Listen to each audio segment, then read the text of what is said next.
Well, it happened again. The post Fed meeting press conference proved to be pretty disappointing to the rate markets. One of the reasons is markets kind of move in anticipation of what's going to happen. When Powell spoke at that conference out of Jackson Hole 3 weeks ago, he basically said, we're doing a rate cut.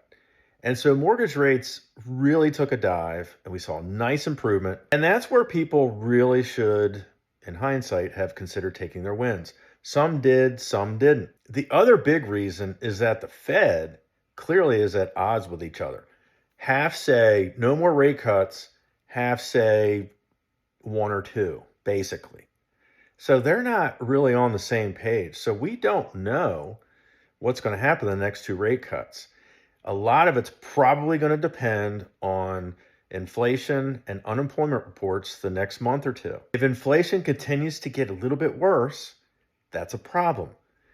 However, if unemployment continues to get worse, which it seems like it will, that's good for rates. Here's another interesting thing is Jerome Powell basically said, I'm paraphrasing, we're giving up on 2% inflation. They pretty much feel like they're not going to hit 2% for a couple more years. So all this talk about 2% inflation as their target rate, trying to get it down to that, it's like they've given up on that. And I think as long as inflation stays under 3%, I think we'll see a little bit better rates next year. Time will tell. Have a great week. See ya.